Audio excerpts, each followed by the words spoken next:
Yo, what's up, guys?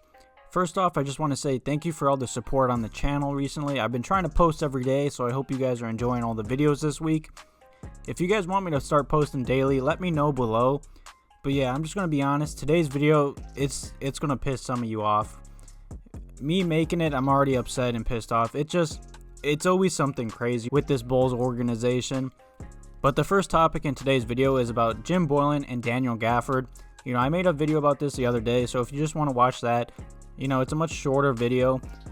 And pretty much Daniel Gafford was live streaming on Twitch the other day, and someone donated to him asking a question like, what is Daniel Gafford's thoughts on Jim Boylen? And I'm just going to let you guys hear it yourself. I'm going to throw up the clip right now. But I'm not going to read it out. Well, matter of fact, I will read it out. Do you like Jim Boylen? He aight. I don't like him a lot, but he okay. Got some things he can work on. Got some things he can get better at. As a person and as a coach. I'm not gonna hate on him. I'm not gonna hate the man. But, you know. And I agree with everything Daniel Gafford has said. You know, most of us Bulls fans don't like Jim Boylen. I see a few of you guys in the comments defending him. But if Daniel Gafford, a rookie, already doesn't like him, you know, he pretty much said he needs to improve on being a better human being, not even a head coach. He's pretty much just calling Jim Boylen not a good person.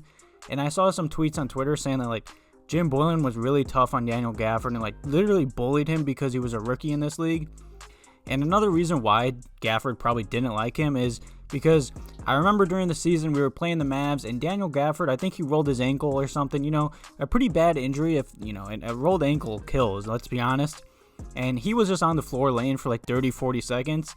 And I remember watching him like, well, is someone going to call a timeout or something? And the sad thing is, Jim Boylen never called a timeout. Yes, our head coach never called a timeout for one of our injured players. Rick Carlisle, the other head coach for the Mavs, actually had to call a timeout or foul one of our players to be able to call a timeout. And that's just, what more do I need to say about Jim Boylen? That says everything about him, that he wouldn't call a timeout for one of our injured players, that the other head coach and the other team had to call a timeout for one of our players. And he also played Cristiano Felicio over him a lot during the season. And that's insane. Felicio should not even be in the NBA, let's be honest. So I don't blame anything Daniel Gafford said. You know, I wish more Bulls players would say that, because Arcidiacono, he's talked to the players about Jim Boylen, and Arcidiacono needs to know Jim Boylen, he doesn't need another shot. We don't need to be professional with him. We need to fire him. And the second topic in today's video is about the Chicago Bulls being cheap, of course. You know, I've talked about this in many videos, but even Casey Johnson has talked about the Bulls not firing Jim Boylen because, of course, it's looking like the NBA might not have fans next season. Who knows yet? And the Chicago Bulls owner is already crying about not having enough money. He's already in debt, he's saying, or something I saw. And the crazier thing even about all that, of course, the Chicago Bulls are cheap, and it wouldn't surprise me at this point if the Bulls do not fire Jim Boylen and hire another coach and pay 2 head coaches. The crazier part about it is that I saw Casey Johnson put something out on Twitter the other day, and Jim Boylen was talking to the media, and I guess our owner asked Jim Boylen to be a CEO of the organization, and that doesn't even make sense. Jim Boylen is supposed to be our head coach, and our owner told him that he was being hired to be our CEO.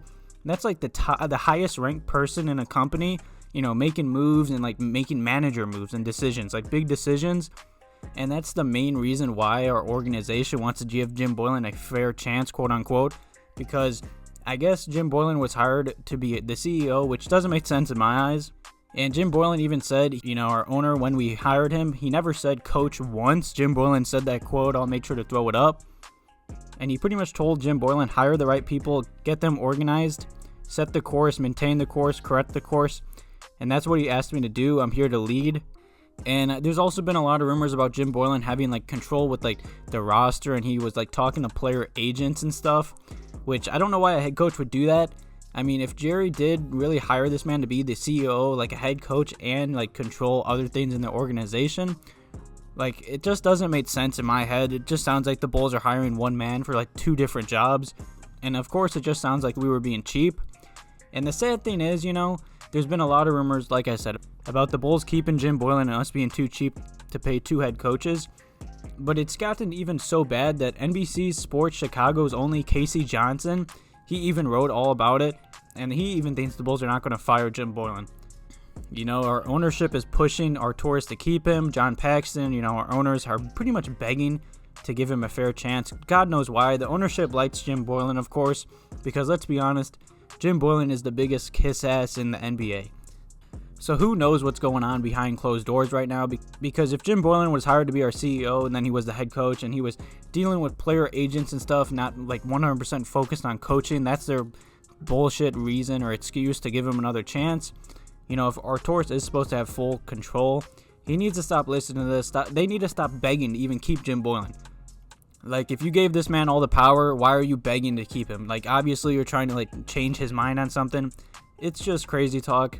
And I also saw on Twitter, Joe Crowley, they were talking about, he was saying how he doesn't believe the Chicago Bulls are cheap to sign 2 guys. Of course, they had to pay a lot for Arturis and Mark Eversley. So who knows what they're going to do with our head coaching position. I mean, I expect us to fire Boylen and hire a veteran head coach. I feel like he'd fit better with the roster. But I've also been seeing that, the Bulls are just going to, pretty much use this next year as just, a makeup year or just, a whatever year. Because Arturis really can't do much with this roster. We don't really have much salary cap with Otto Porter Jr. accepting his player option more than likely. He's supposed to make $28 million. There's no way he's going to turn that down. So our front office has pretty much said, just keep Boylen, give him another chance, try and run it back next season. If we're bad again, then we're fire Jim Boylen and make a lot of moves in next offseason, which I understand kind of, but I don't support that move at all. We need to stick with our roster, hire a new head coach. The coaches need to trust him, get behind that plan, hopefully make a run at the playoffs, because next offseason is not a joke. We can't be a joke next offseason. I'm pretty sure next offseason we have 2 max contracts available, and we need to go out there, try and make the 8th seed, fight in the playoffs, look hungry, look like a good young team that a star would like to come to. If we can sign 2 stars next offseason, we'll be right back at the top, competing for championships. We can't do this stuff, man. We can't waste a whole year just because we're cheap. I know we've been cheap forever. We've even been cheap with Michael Jordan. So money shouldn't matter anymore, man. Don't our owners want to win again? It's just crazy talk. I know this video has been kind of all over the place, but all the rumors are crazy talk, and it's just, like I said, it's all over the place. Please leave some comments and questions below the video. I want to hear what you guys have to say about all these crazy rumors and topics flying around. Thank you guys for watching the video. Have a good one.